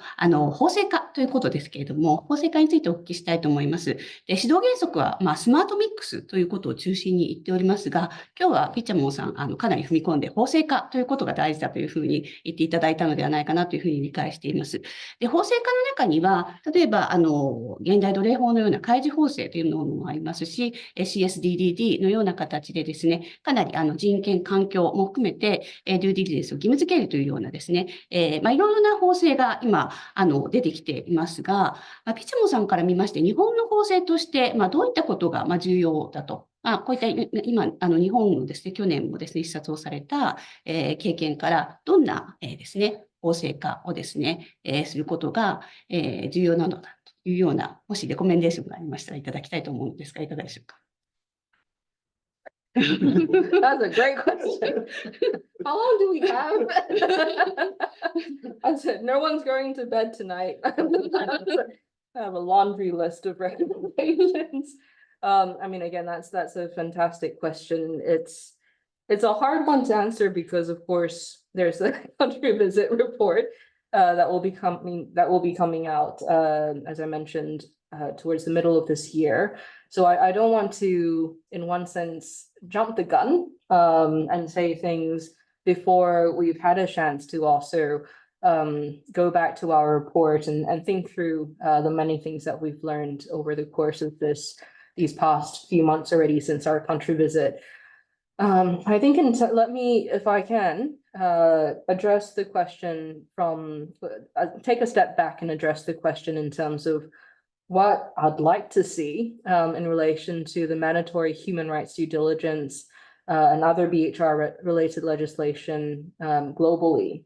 Right. So one of the issues we see, for instance, in Western Europe are legislation or pieces of legislation that are related to business and human rights, but which aren't directly about business and human rights. And what will be good is to have legislation that talks explicitly about business and human rights and the responsibilities of businesses under the UN guiding principles. It would also be useful to have legislation that talks not just about tier 1, and I know this is going to open a can of worms, tier 1 or even tier 2, supply chains. And it's, I know there are difficulties, but it'll be helpful to actually have an even more, in one sense, deeper understanding of supply chain impacts. And I'm using the word supply chain here, but in actual fact, my own preference, and one that I think is shared with colleagues at the OECD and within the working group, is to be talking more about value chains, because there is a difference there. And it's important to note that it's not just about the supply chain, it's about the deeper impact that these supply chains generate. And that's something that's better captured through the language of value chains. So to actually have that incorporated into the legislation and for it to clarify the responsibilities, the obligations that businesses have in view of the impacts that they can have, cascading along their value chains, is a very important one. The other aspect, and I know this is one that has frustrated a lot of the negotiations that happen, including with the legally binding instrument on business and human rights at the global level, is one about scope, right? And we hear it in relation to the EU CSDDD, we hear it in relation to the French law and a range of others too. But having a very clear scope as to what constitutes, for instance, a big business that would come under that law is needless to say, incredibly important. And it shouldn't be left to, as I was saying in the French case, to civil society there, for instance, to be the ones trying to ascertain which business comes under that law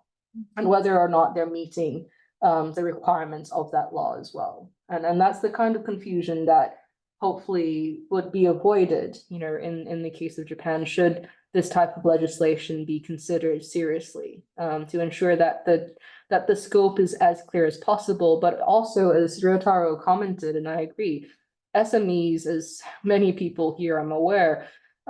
continue to be a gap, right? They continue to be a knowledge gap in terms of our understanding of their impacts, but they also face a knowledge gap in terms of understanding what their human rights responsibilities are and how they can meet them. And so ensuring that SMEs aren't excluded from such legislation is also important, especially for countries in the Asia Pacific region, where the bulk of economic activity is being generated by SME activities. And noting also that SME is such a big category, and a small business can look very, very different from a medium-sized business. And an SME in one sector can look very different in another sector. All of these are questions that go back to scope. But in the Asia Pacific region, I think it is important for us to think through these issues carefully, and for us not to, just simply exclude SMEs because it's easier for us to do so. And this also goes back to the point in terms of ensuring the transparency of information, of data, and also ensuring that when we talk about metrics to determine whether or not a business is meeting their human rights responsibilities. Like in national action plans now, a lot of the plans that we see tend to focus on managerial indicators, like how many people have been trained in business and human rights, and that's good. But it's also about the human rights indicators, right? It's not just about the organizational ones. And this is what we need more businesses to be upfront about, to actually include human rights indicators, even when they can't provide the information now, to at least include them in their policies, in their reporting frameworks, so that the businesses themselves start thinking about these issues. And hopefully when the time comes, they are able to share more information in terms of both the positive and the negative impacts that they have. So altogether, that would be my response for now. And hopefully that generates some ideas, and I'll be happy, of course, to engage further once our country visit report is out on Japan. ありがとうございます。他の質問としましてはですね、関連企業、人権侵害に関する関連企業の質問ということなんですけれども、例えば今、ガザに関してですね、ICJ でも議論しているところですけれども、非常に国際人道法違反という問題が起きているということがあったり、また日本の身近なところではミャンマー軍政によるですね、民間人への虐殺といった問題があります。で、これに関わっている日本企業というのも多いと思うんですけれども、こういったですね、深刻な人権侵害の事態に関して、関連企業というのはどういったですね、役割を果たすべきなのか、こういったですね、人権侵害との関わりを断ち切るために撤退をするといった責任ある撤退というようなことをですね、していくべきなのか、といったことをお聞きしていきたいと思います。一方でですね、日本では逆の意味でですね、ジャニーズ事務所の問題について、ピチャモンさんたちのですね、調査の時も非常に大きな話題になりまして、関連企業の責任というものがですね、問われたということがあって、今もいろんな企業がですね、議論を続けております。これはジャニーズだけではなくてですね、現在他のですね、エンターテインメントのですね、会社についても問題が起きています。メディア企業とのですね、関連性というのが非常にあって、人権侵害をかばうのではないかといったことも問われております。で、こういった例えば性被害の問題であったりとか、もしくは本当に深刻なですね、戦争犯罪といったところ、レベルは違うと思うんですけれども、人権侵害に関わるですね、ビジネスと関係のある取引先の企業というのはどういった責任を果たすべきなのかということについて、少しレベルが違う話ですが、ピチャモンさんのお考えをお聞きしたいと思います。Feels translating. Big question. That's okay. It's okay. It's okay. Big question.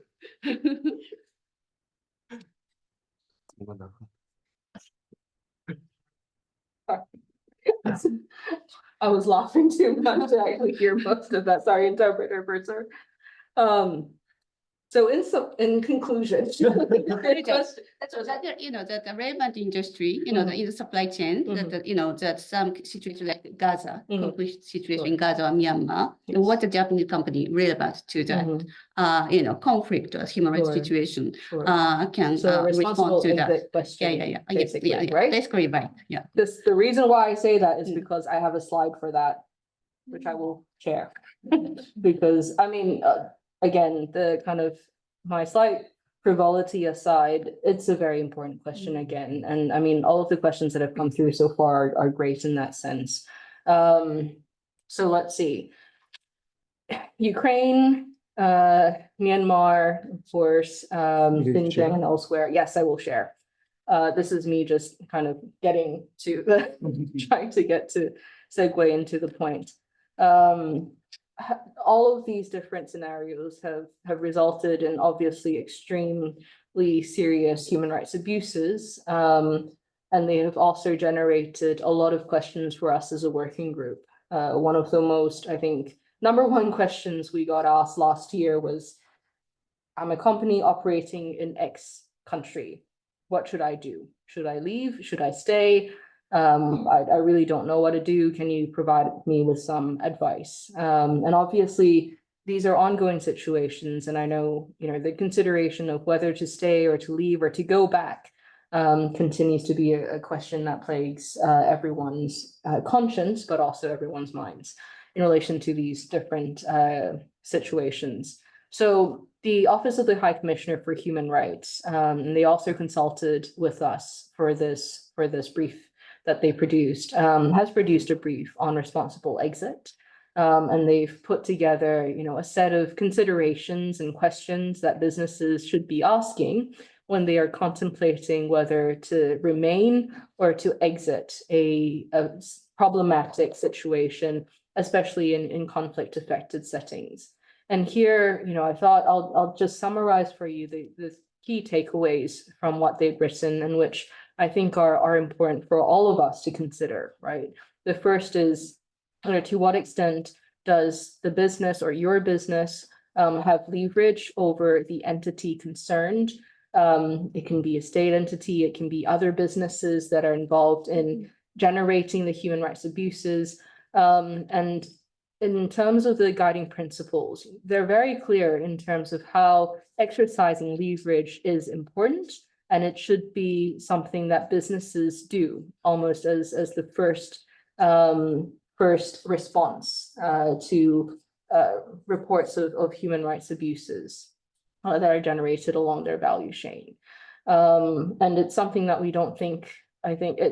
because it seems so complex, how does one use leverage? How does one exert influence over another entity altogether? But this is a question that I know in investor circles, for instance, they're talking a lot about, because there's a lot of expectations for investors to use leverage. And there's an assumption that because they're the ones providing the money, that they have a much more straightforward way to exercise leverage over other businesses, or even states in some cases, if we're talking about, for instance, development finance institutions. But so it's never a straightforward approach, or it's never a straightforward path, leverage that is, but it is nonetheless an important tool for businesses to ensure that there is accountability within their business relationships and along their value chains. But it's also an important way to generate positive human rights impacts. We often say for the guiding principles, doing good, generating good human rights impact does not offset negative or adverse human rights impact. And similarly, generating positive leverage, let's say expanding awareness about the guiding principles through trainings and so forth for your subsidiaries, does not offset negative leverage, right? In terms of, or it doesn't mean that you shouldn't also engage in negative leverage, which is where you get businesses in your value chains to be held accountable for human rights abuses that they may be implicated, linked, caused, or contributed to. In any event, what I'm trying to say here is leverage is important. And before thinking of exiting a problematic relationship, it is important for the business to first consider what can they do, or what can you do to actually get the entity concerned to do better, and to actually engage in providing remedies to the victims, and to actually improve their behavior so that there is no recurrence of the human rights abuse in the future. The third issue to consider is how crucial the business relationship is. So in terms of, for instance, if the business relationship ensures the delivery of critical medical supplies, and I know this was a question that was raised in relation to Ukraine, for instance, if all the businesses exit from that important sector, who will be delivering the much needed resources to the people, for instance? And this is another question that we have to consider as well. And there's always a chance that if one business leaves, another one could come in that is not a very human rights respecting one. And so that's the other consideration. The severity of the human rights abuse, and this kind of cuts to the heart of questions of salience that we're hearing increasingly about these days, is another consideration. Obviously, how severe is the human rights abuse? Can it actually be addressed? But it's also about remedying the situation. Even once you've left a country or a problematic relationship, this does not absolve you of your responsibility to provide effective remedies to those who have already been impacted. And I know, for instance, in relation to development finance institutions, they don't often talk about remedy, even though they might be linked to a human rights abuse, or they might have exited a problematic project that they were financing, but they don't explicitly talk about providing remedies afterwards. And this is actually problematic, because if you've contributed to a human rights harm, you have a responsibility to provide remedy. But so altogether, I put that question there because that, I feel, is the question that we all need to ask when thinking about whether to remain or to leave, which is, will terminating that business relationship specifically have adverse human rights consequences? And if so, what are those human rights consequences? Because much like how we have to do human rights due diligence to prevent human rights harm in normal circumstances, when you're leaving, you need to conduct human rights due diligence as well. And in conflict-affected situations, heightened human rights due diligence to ensure that adverse consequences are mitigated. ありがとうございます。だんだん時間が過ぎようとしているんですけれども、会場の皆さんからは、日本政府に対して何か今の時点で言えることは例えば中小企業の支援であったり、ソフトローが大事だというふうに言っているような日本の姿勢であったりとか、もしくはそうですね、マルチステークホルダーとのエンゲージメントについて、消極的であったりとか、そういった日本政府のですね、姿勢について、何か今の時点で、最終的にはですね、7月にコメントされると思うんですけども、今の時点で日本政府に対するサジェッションが何かありますでしょうか。Do you have any suggestion to the Japanese government? I was going to say, Yeah. I was listening to you. Then I said, so in case some of you are wondering, I can understand Japanese to an extent. And this is why I sometimes keep forgetting to actually put my headphones on, because even though I can understand, it's not always great. My brain sometimes switches off and I stop understanding as well. But thank you for that. I mean, at this point, I won't provide any recommendations for the Japanese government per se, because again, in view of our upcoming report, I think many of the recommendations will be contained there, and I'm hoping that there'll be an opportunity for me to visit on another academic visit to Japan after our report is out. I know if I can use this opportunity that there are, there are a number of interesting questions in the Q&A box. Including questions about, softer approaches to business and human rights, the importance of building trust with stakeholders and so forth. And I suppose if I can just end on this point, which is that, again, we're all on the same side when it comes to advancing business and human rights. And the working group is we're here to support. We're not here just to criticize and to point out problems. We actually want to see progress made. And this happens from learning from what doesn't work. It also is about learning from what is working. And I think here, one of the things I keep hearing is that civil society, they have a lot to give in terms of providing insights and understanding of what's happening on the ground. And many times that expertise is not being used to its full potential by governments and by businesses alike. And similarly, I've spoken to businesses who have told me very honestly that they feel that if they start working with civil society, it's going to be dangerous because they don't know if civil society is going to go off and report something in the media, and then the next day they wake up and they find a bunch of accusations online. And similarly for governments, governments kind of are in that middle zone almost. And there are situations in the Asia Pacific region that make it difficult because there's instability or insecurity, to say the least, in terms of ensuring that governments have the resources to enforce business and human rights standards and measures, but also that they themselves can be the ones who exercise their duties as primary duty bearer. So all in all, I think one of the most consistent things I hear from all of the three stakeholder groups is that none of us have enough resources. Businesses say they don't have enough resources. Governments say they don't have enough resources. Civil society say they never have enough resources. One person is laughing next to me, but it's the reality, right? Yeah. The working group would like to have more resources. So we keep talking about the lack of implementation, the lack of resources, when in actual fact, what's needed is for us to pool our resources to create a collective resource, right? That we can all draw upon. And each of the stakeholders have their own strengths. They also have their own weaknesses. But this is where, again, I feel trust it's not something we can touch, but it's something that has so much importance in how we conduct ourselves and how we conduct our relationships. Businesses can only exercise leverage if there is that trust there as well, when they know enough about what the other entities in their business relationships are doing. But they won't know that if there isn't trust. And so I feel it's one way towards that is transparency.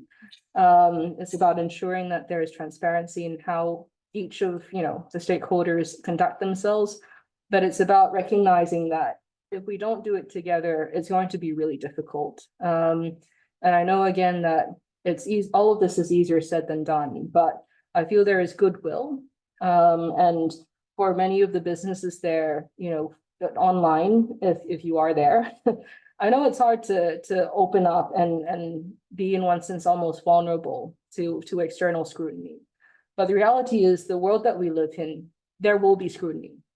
And it's probably better to actually be working and talking about the difficulties that you face in your operations and asking for help from other stakeholders than kind of keeping it all buried and then it exploding out one day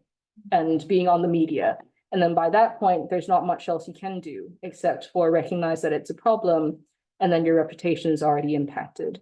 So I feel there's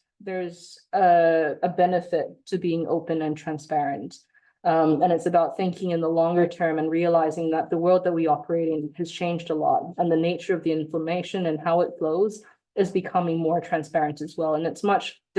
more difficult now than ever before to keep information hidden from view. And similarly, for the question about, are softer or harder approaches better? I would say, again, from the working group's perspective, we talk about a smart mix. And so even though I might say things like mandatory human rights due diligence is great, it doesn't mean that it should replace the guiding principles. All of this exists within the same ecosystem and they serve different purposes. A colleague of mine at the OECD used a really good, I feel, metaphor in saying that the guiding principles, much like the OECD guidelines or the ILO MNE declaration, are like blueprints, right? They provide a normative framework for how things ought to be and how they should work. And they provide a basis, a common language for us to understand the obligations of states and the responsibilities of businesses. They allow for policy coherence, which is incredibly important when it comes to ensuring that the laws that emerge from these common frameworks are consistent as well and can be clearly implemented by all stakeholders involved. And so both soft and hard approaches need to go hand in hand with one another. But the more important thing is to ensure that they are coherent with one another and that they do not undermine each other. And the same goes for how stakeholders work with each other. Businesses, government, civil society should not be undermining one another. They should be working together in the same way that, if we want progress, it needs to be a collective effort and not just, we can't rely on just one single person or one single entity in that sense. So hopefully that doesn't really answer your question at all, but hopefully it answers some of the questions that were, other questions that were raised. And again, thank you very much. ありがとうございます。他にもですね、たくさんクエスチョンがあったんですけれども、なかなか取り上げることができず申し訳ありません。例えば、IT 企業の問題であったりとか、金融機関の問題であるとか、それから、ジャニーズなどのエンターテインメント企業の問題であるとか、もしくは、そうですね、人権活動家に関する問題など、皆さん、ご指摘いただいて本当にありがとうございます。で、皆さん、質問ということを超えて、ワーキンググループに対して何か情報提供したいっていうようなことがもしかしてあるかもしれませんが、その道は何か、7月のレポートまでに、情報提供したいっていう場合は何かできることがあるのか、ちょっと簡単にアナウンスしていただけますでしょうか。Announce it. And it has to be quick, right? Very quick. Okay, this is so if you have any further inputs that you have that you'd like to contribute for our country visit, you can reach out to myself. You can find my details online. You can also reach out to our secretariat. The email is on our website. We're constantly, we will be receiving input still and updates. I think until the end of January. After that time, it will be much more difficult for us to incorporate more comments. But please look at this as a continuing process. Even after the country visit report, the working group, I myself will remain very keen on engaging with all of you. And of course, after the country visit report, it's about implementation of the recommendations, about following up and communicating with stakeholders. And so I hope to engage with more of you over the coming months and years. And again, if you have any ideas for the working group about what more we can be doing, how we can help in terms of advancing the business and human rights agenda here in Japan, but also elsewhere in the Asia Pacific, if not the world, then please don't hesitate to reach out to us. I do have a slide about this, but I won't show it to you. But our contact details are online, so please feel free just to reach out to us. Thank you. はい、ありがとうございます。それではですね、たくさん質問済みしてしまって申し訳ありません。こちらで私たちのですね、対話と質疑を終わらせていただきます。本当に素晴らしい回答をいただいて、たくさん多くのことを私たち学ぶことができます。本当にありがとうございました。ありがとうこれからございましたもどうぞよろしくお願いします。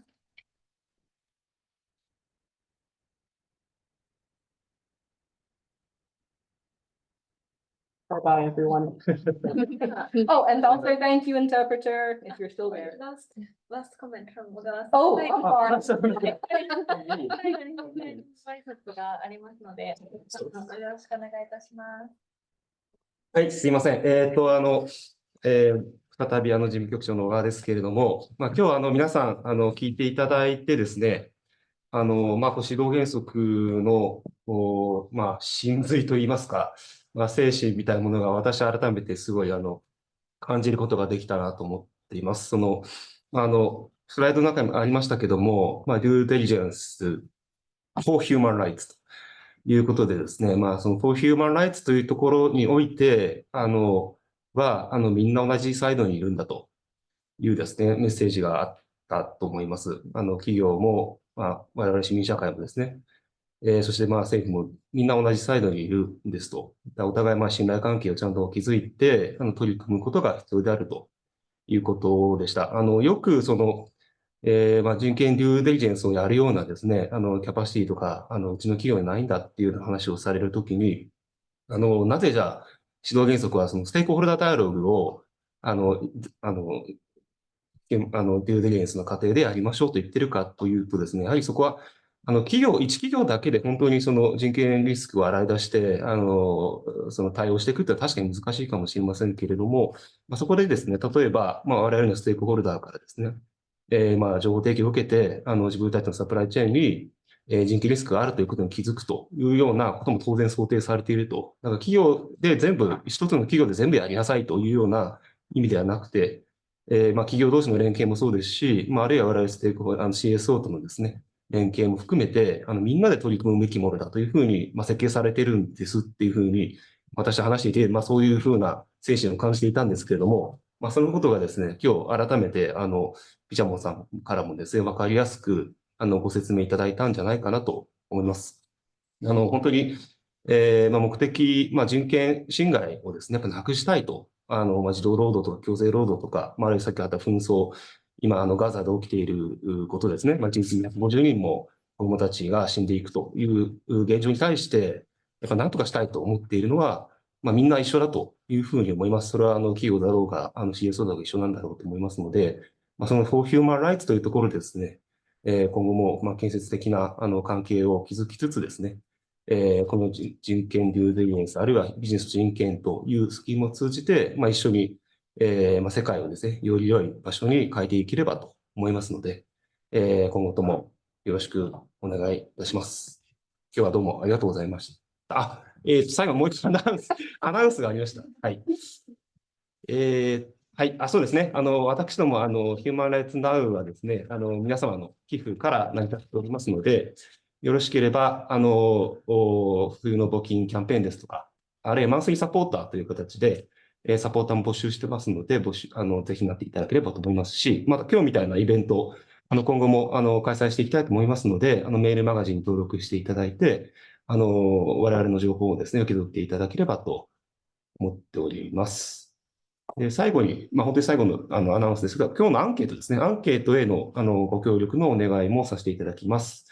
今日の感想ですとか、今後、こういった話を聞きたいとかですね、こんな人を呼んでほしいとか、いうことでも結構ですので、アンケートいただいてですね、今日、この一緒に学んだ気づきをですね、今後も継続的に活かしていけるような、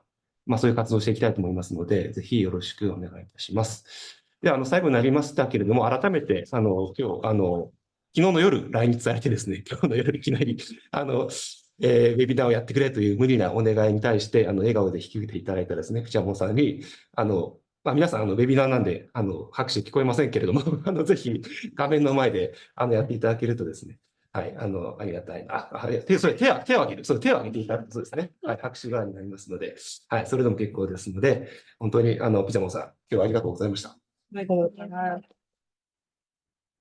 また、通訳の方も本当にありがとうございました。ちょっと私、早口で通訳しづらかったと思いますが、大変助かりました。ありがとうございました。はい。それでは、これでですね、今日のイベントの方を終わらせていただきたいと思います。新年にもかかわらず多くの方に参加いただいてありがとうございました。今年こそですね、ビジネスと人権にとって大きな一年になるように努力していきたいと思いますので、よろしくお願いいたします。以上です。ありがとうございました。はい。